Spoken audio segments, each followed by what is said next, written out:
Hello students, now it is a chapter 2 of class 11th, that is the system of units. System of units, that is the measurements. Why we need measurement? As we know, physics is a branch of science which deals with nature and natural phenomena. To understand any phenomena in physics, we have to perform experiments, and experiment requires measurements. For experimental verification of laws and theory, measurement of physical quantity is essential. For example, we know that Earth rotates not only about its own axis but also about the Sun. To know the period of revolution of Earth about its own axis or about the Sun, we have to take measurement. Let us consider one more example. We know that the body falls, but with what velocity it falls? In what time it reaches to ground? Does this time depends on the mass of the body? Etc. To answer these questions, measurement of time, length, and mass is essential. If someone has fever, measurement of temperature is must. We do measurements in our daily life.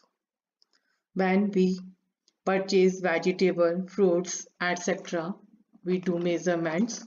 When we purchase the liquids like the milk, oil, etc., we compare the volumes. When we purchase clothes, we measure length. Measurement of temperature to check the fever is quite common. A physical property that can be measured and described by a number is called physical quantity. For example, the length, mass, time, etc.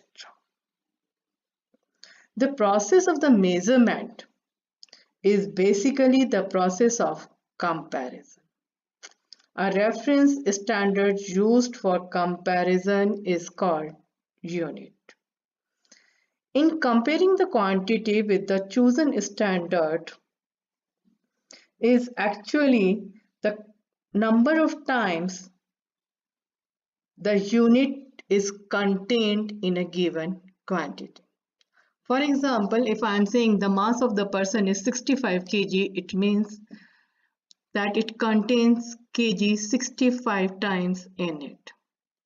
Length of a table is 3 meter, it means 3 times of 1 meter. Temperature is 300 Kelvin, means 300 times of a Kelvin unit. There are two types of the physical quantities, the fundamental quantities and the derived quantities.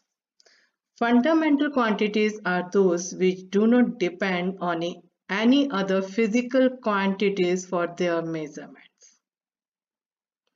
For example, mass, length, time, temperature, etc. And the units of these fundamental quantities are called fundamental units.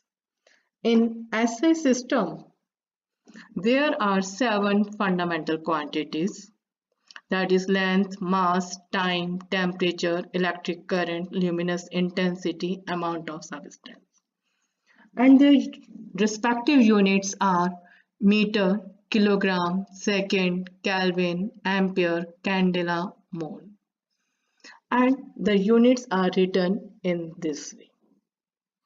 Meter is written as M, kilogram as kg, second as S, Kelvin capital K, ampere capital A, candela, CD, mole, MOL.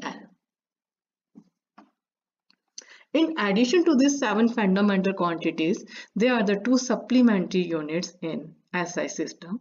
that is the plane angle and the solid angle. The unit of the plane angle is a radian and the unit of the solid angle is steradian. Radian is represented in this way and the steradian is as R. The second type of a physical quantity is derived quantities. The quantities which depends on one or more fundamental quantities for their measurements are called derived quantities. For example, area, volume, speed, force, etc. And the units which are obtained by the multiplication and the division of the fundamental units are called derived units.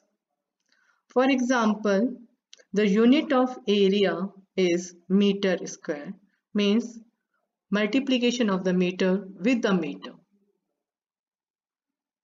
Unit of the volume is meter cube, that is the multiplication of meter with meter square. Unit of the speed is meter per second. Unit of force in terms of the fundamental quantities is kg meter per second square. So all these quantities, meter per second or the unit of the force, the unit of the volume, all these units are called derived unit. Thank you and have a nice day.